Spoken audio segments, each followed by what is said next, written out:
jamaah sholat maghrib. Kemudian sebaiknya saya itu sholat jamaah qashar awal di situ atau nanti pulang sampai di rumah. Jadi perjalanan Dari Wonogiri ke Jogja. Ya, saya sampai di Klaten itu kebetulan pas sholat maghrib. Ya, nah dan jamaah. Nah, saya itu kalau setelah sholat maghrib, boleh nggak saya langsung sholat sendiri, sholat jamaah qashar awal isya, ya, atau lebih baik saya sholat isyaknya sampai di rumah di Jogja maksudnya, isyaknya. pas maghrib itu Maghribnya masuk di Masjid Al-Aqsa. oh di sekolah Iya, di Klaten. Karena pernah saya dengar begini, Zat, kalau kita mau sholat jamaah itu jangan sampai mengikuti jamaah di suatu masjid, supaya kita jangan mengikuti terus kita sholat sendiri, langsung tidak boleh ngomong-ngomong, kita langsung sholat jamaah qashar isya. Nah, itu Zat. Demikian Ustaz pertanyaan saya. Terima kasih. Assalamualaikum warahmatullahi wabarakatuh.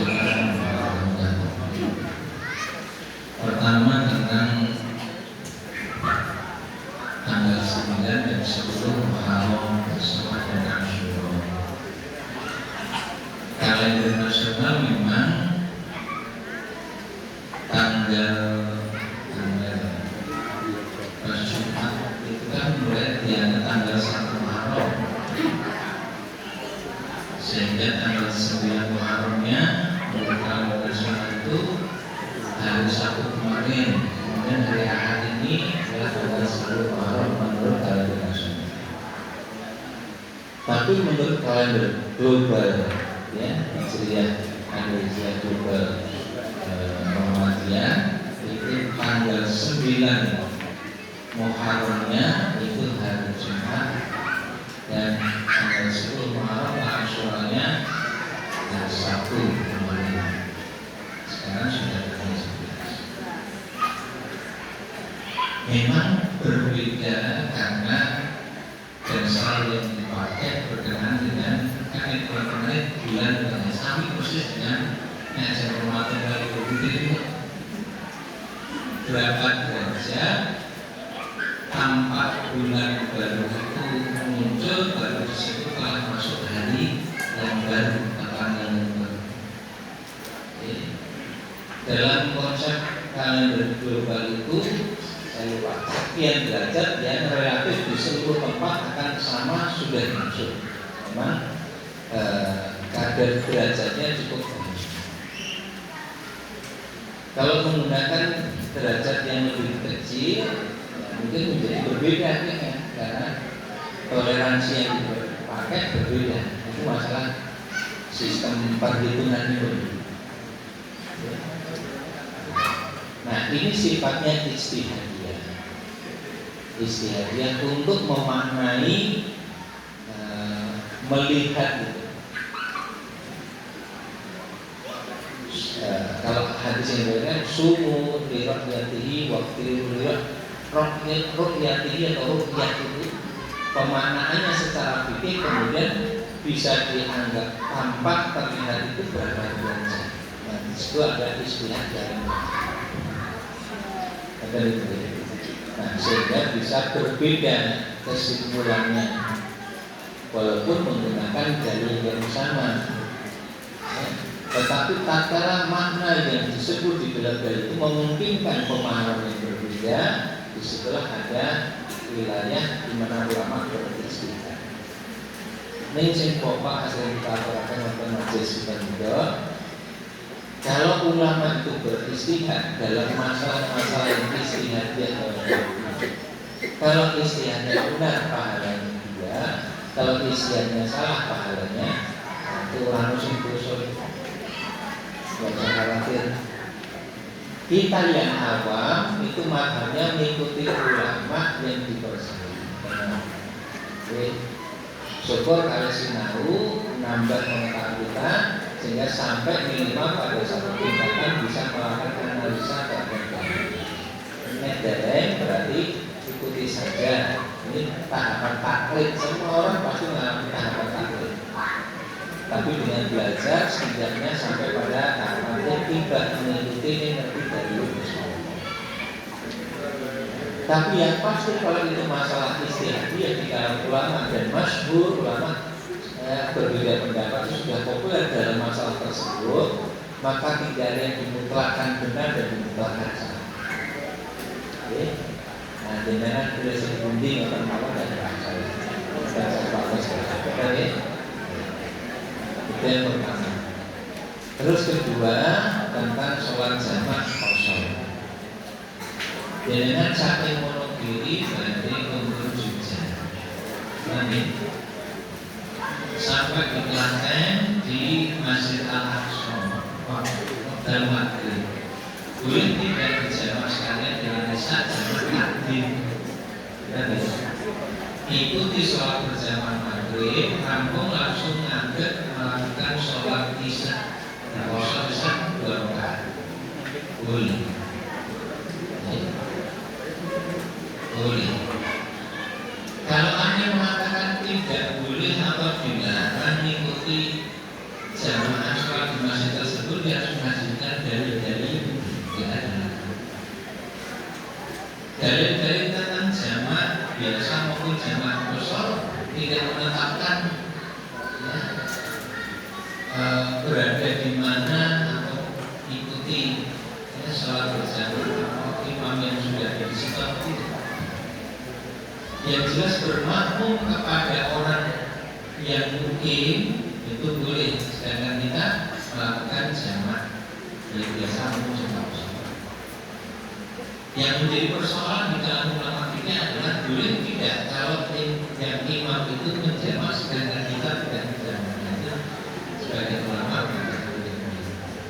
karena dia punya hukum khusus, yang umum yang khusus. Tapi kalau yang imam itu orang yang mungkin sholat di situ, berjamaah di situ, kita kemudian ikuti jadi makmum dan kita menjamak sholat. Itu soalnya dengan ikuti sholat berjamaah maghrib di situ tadi rampung imam sudah salam jadi langsung berdiri untuk sholat isya. Mau ukur kawan rakaat boleh atau 2 rakaat itu dengan maksud sudah boleh.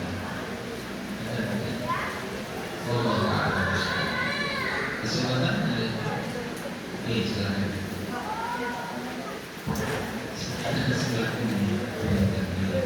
Terima kasih. Assalamualaikum warahmatullahi wabarakatuh. Saya Jawahir dari Ustaz, saya mau tanya, apakah benar seorang muslimah atau seorang wanita itu tidak sah sholatnya kalau rambutnya itu tidak atau disanggul? Apakah betul tidak sah sholat kalau wanita? Terima kasih. Assalamualaikum warahmatullahi wabarakatuh.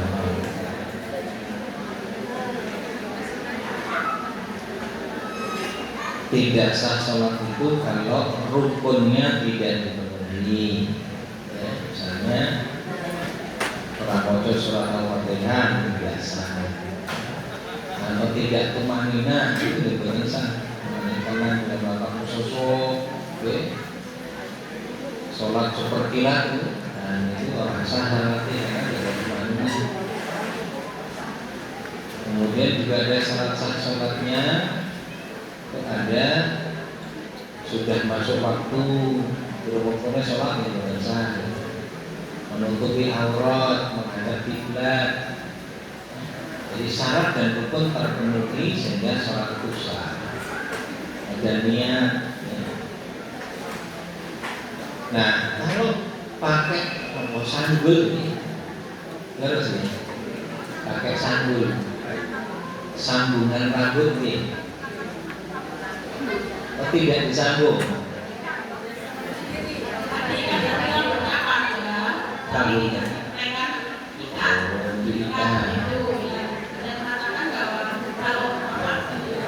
Merasa.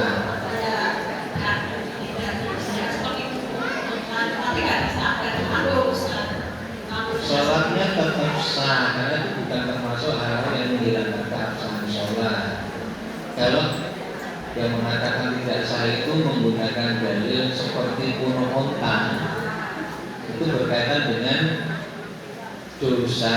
Artinya mengatakan nanti akan ada wanita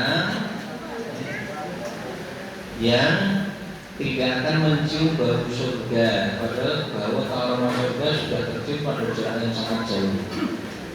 Artinya jangankan masuk surga, mencium baunya aja tidak. Disebutkan dua, satu perempuan, satu laki-laki. Yang perempuan itu disifati dia berpakaian tapi telanjang, ya, berjalan seperti burung unta. Nah, jadi berpakaian tapi telanjang itu ya pakai pakaian, tetapi auratnya tetap saja kelihatan. Apakah karena sangat ketat atau mungkin transparan, Agus keriting macamnya. Maka itu bahaya sekali, nggak akan mencium bau surga. Kemudian berjalan seperti kuno onta. Dan ini ada yang salah memaknai, dianggap itu digulung dari koyo kuno onta. Padahal Nabi mensifati dengan berjalan seperti kuno onta. Itu cara jalannya itu lenggak-lenggok menarik perhatian kaum laki-laki. Bersolek, bukan kok model jilbab itu koyo kuno itu. Nah, itu dalil itu menjelaskan ini larangan dosa. Kita berkaitan dengan keabsahan sholat. Kita juga Itu kan apa didikan ya Ustaz? buatan apa-apa. Ini buatan saya tiga kali pun apa? Kalau panjang kalau itu boleh. Iya, boleh. Tidak. Waalaikumsalam. Wonten ini depan saya. Nggih, mari. Nggih.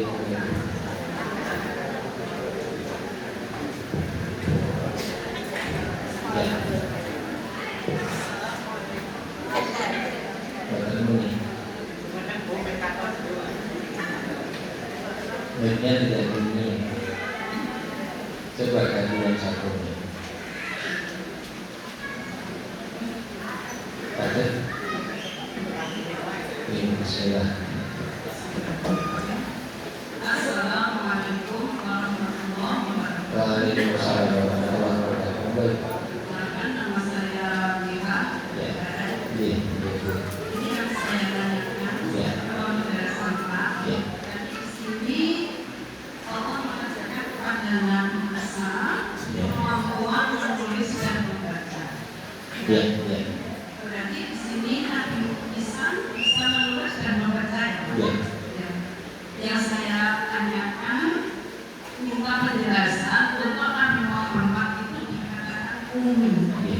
Tidak bisa tulis. Ya. Saya minta penjelasan. Ya. Terima kasih. Assalamualaikum warahmatullahi wabarakatuh. Terus Nabi kita Muhammad SAW itu ummi dalam pengertian tidak bisa baca tulis, bukan berarti orang pintar. Orang yang bisa baca tulis bodoh jawatan itu. Orang-orang dulu banyak yang buta huruf yang pintar-pintar dikata.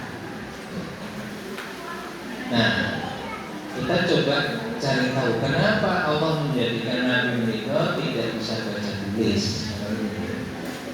Pertama, Nabi tinggal hidup di masyarakat Arab yang tradisi dominan itu loh Jawa umumnya itu tradisi lisan, bukan tradisi tulisan. Umumnya orang berkomunikasi lebih dengan cara bicara, tidak dengan tulisan. Dan Nabi lahir tumbuh di masyarakat yang didominasi tradisi lisan. Yang kedua, ada hikmah kenapa Allah jadikan Nabi ini ummi, tidak bisa baca tulis. Karena ini nanti akan bisa menutup tuduhan orang-orang kafir atau musuh-musuh Islam juga Seandainya Nabi itu pandai baca tulis, kemudian orang mengatakan Quran itu karangan Muhammad dari Jabir, ya. Maka tatkala Nabi tidak bisa baca tulis, tertutup kemungkinan untuk ditulis seperti itu. Dari mana dia kemudian membaca? Oh ya langsung nulis, dia langsung nulis. Maka satu-satunya kemungkinan adalah dia diajari langsung oleh Tuhan. Bahwa Nabi tidak bisa baca itu di satu hadis jelas sekali ketika di Gua Hira ditemu malaikat Jibril, lalu malaikat Jibril mengatakan Iqra, baca. Nabi menjawab ma'ana biqari, aku langsung mocok. Ya, bisa ketika mendapatkan wahyu kan, lalu didekap sangat erat oleh Jibril sampai hampir putus nafasnya, dilepaskan lagi, diperintahkan lagi Iqra, baca. Nabi tetap mengatakan ma'ana biqari, aku nggak bisa baca. Didekap lagi sampai terengah-engah, dilepas lagi. Ketiga kali masih diperintahkan Iqra, baca. Nabi tetap mengatakan ma'ana biqari, aku nggak bisa baca. Terus Jibril melanjutkan Iqra bismi rabbikal ladzi khalaqal insana, sampai 5 ayat pertama surat Al-Alaq. Allah masukkan itu dalam hati Nabi sehingga dia hafal. Nah, jadi hikmahnya adalah agar tidak ada tuduhan terhadap Nabi bahwa Quran itu adalah karya Muhammad atau hasil dari belajarnya Muhammad pada seseorang. Belajar terus putih menulis orang yang motor itu, sehingga jelas dan terbukti Quran adalah dalam firman Allah yang dimasukkan Allah ke dalam hati Nabi Muhammad Sallallahu Alaihi Wasallam. Kata ini Allah apa ini? Mudah-mudahan bermanfaat. Mudah-mudahan bermanfaat pikiran pun yang mengatur ada sebelum wonten beberapa yang keren ya, tapi ya ditunda bulan depan ya. Insya Allah kasih di paling umur gitu. Sehat, ambil panjang umur yang barokah insya Allah. Pindah malih mengaturkan orang panggilan itu memberi manfaat dan kemudahan suami dan bersama soleh dengan segala macam buat taala.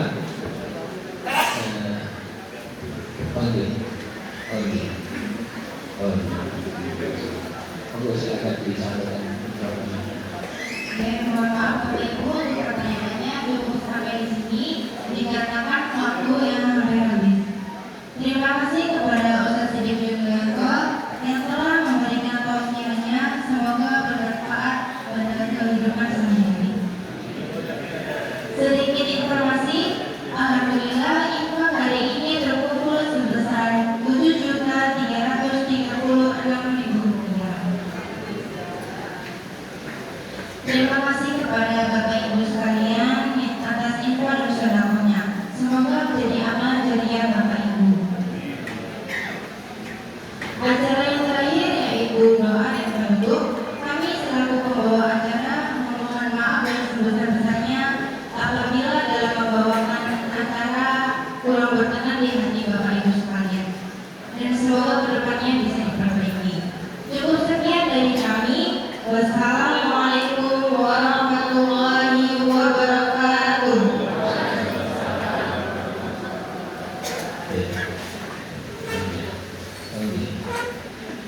Bapak Ibu jemaah rahimahullah, kita sempurnakan pengajian kita dengan panggilan Tuhan dan Gusti Allah. Dan berbeda panggilan sebagai sebuah sangat benar juga yang sudah mohon doa cucu Mbah Harto Wiono. Mbah Harto itu yang sepuh saking Darjo, Pak Darjo di Rawuh menjadi yang mungkin mewakafkan tanahnya yang jadi pondok satu putaran yang dari Santor Mimbar ini. Dan itu Mbah Harto Wiono yang sepuh pun hasil wonten cucu saking Mbah Harto Wiono dari anak putri kedua almarhum Ibu Rianti Wonosari, yang cucu kedua almarhum Susilo, usianya 46 tahun. karena sakit yang kita dengarkan. Kemudian berikutnya Ibu Haibah, semoga diberi kesembuhan dan sehat kembali seperti sedia kala. Amin. Bapak Tri Muryanto bin Sugeng Konco di Harjo, semoga disembuhkan penyakit prostatnya. Amin. Bapak Bambang Purwono, semoga selalu diberikan kesehatan, dilancarkan rezekinya, dilancarkan segala urusannya. Ibu Siti Eliska, semoga selalu diberikan kesehatan, dilancarkan rezekinya, dilancarkan segala urusannya. Ibu Martini, ya, semoga selalu diberikan kesehatan, dilancarkan rezekinya, dilancarkan segala urusannya. Ibu Ngatilah, ya, RT 4 Seruh, semoga diberi kesembuhan dan sehat kembali seperti sedia kala. Ya. Kajian kita wonten mohon doa untuk Andini dan putra ini, semoga segera dikaruniai anak. Sedaya dan menyebut doakan kita, moga dipersunahkan datang Gusti Allah Subhanahu wa taala. Mugi-mugi menawi donga kula sami saestu dipun paringi ijabah. Alhamdulillahirabbil alamin, hamdan syakiri, hamdan na'imi, hamdan yuwafi ni'amah wa yukafi'u mazidah. Ya Rabbana lakal hamdu kama yanbaghi li jalali wajhika wa 'azimi sultanik. Allahumma shalli ala nabiyyika wa rasulika wa habibika Muhammadin wa ala alihi wa ashabihi ajma'in bi rahmatika ya Allah ya arhamar rahimin. Allahumma inna nas'aluka bi anna nashhadu annaka antallah la ilaha illa antal ahadus samad alladzi lam yalid wa lam yulad wa lam yakul lahu kufuwan ahad. Rabbana zalamna anfusana wa illam taghfir lana wa tarhamna lanakunanna minal khasirin. Rabbana la tu'akhidna in nasina aw akhtana. Rabbana wa la tahmil 'alaina isran kama hamaltahu 'ala alladziina min qablina. Rabbana wa la tuhammilna ma la taqata lana bih wa'fu 'anna waghfir lana warhamna anta maulana fansurna 'alal qaumil kafirin. Ya Allah, di antara kami yang tengah sakit, karuniakan kesabaran dalam menghadapi ujian sakitnya, ampunan dengan kesabarannya dalam menghadapi ujian, terus senantiasa taat pada perintahmu, kesembuhan dan kesehatan kembali dari sakit yang diderita olehnya. Ya Allah, di antara kami yang telah mendahului kami menghadapmu, ampuni dosa-dosanya, terimalah amal baik dan ibadah yang dilakukan olehnya, karuniakan kesabaran bagi keluarga yang ditinggalkan olehnya. Ya Allah, di antara kami yang memiliki hajat, kabulkanlah hajatnya dengan keridhaan-Mu ya Allah. Berikanlah kemudahan dalam setiap urusan ya Allah. Ya Allah, di antara kami mengharapkan dan memohon rezeki kepadamu, rezeki yang luas dan Engkau berkahi, rezeki yang lapang dan Engkau berikan keberkahan di dalamnya. Ya Allah, karuniakan kebaikan, bimbinganmu, petunjukmu, rahmat dan kasih sayangmu untuk diri kami, keluarga kami, suami, istri, anak dan cucu kami. Selamatkan kami dari segala mara bahaya, lindungi kami dari segala kemudorotan, mampukan kami untuk menetapi jalan-Mu yang lurus, mengesahkan mentauhidkan Engkau ya Allah. Selamatkan kami dari kesyirikan ya Allah, jauhkan kami dari dosa dan kemaksiatan ya Allah. Mampukan kami istiqomah beribadah di sepanjang kehidupan yang masih Engkau berikan kepada kami, sampai dunia kami tinggalkan, bertemu dengan dalam keadaan Engkau ridhai. Rabbana la tuzigh qulubana ba'da idh hadaitana wa hab lana min ladunka rahmah innaka antal wahhab. Rabbana atina fid dunya hasanah wa fil akhirati hasanah wa qina adzabannar. Sallallahu ala nabiyyina Muhammadin wa ala alihi wa ashabihi ajma'in bi rahmatika ya arhamar rahimin. Rabbana taqabbal minna innaka antas samiul alim wa tub alaina innaka antat tawwabur rahim. Subhana rabbika rabbil izzati amma yasifun yasifun. Wassalamu ala mursalin. Alhamdulillahirabbil alamin. Subhanakallahumma wa bihamdika asyhadu an la ilaha illa anta astaghfiruka wa atubu ilaik. Alhamdulillahirabbil alamin. Assalamualaikum warahmatullahi wabarakatuh.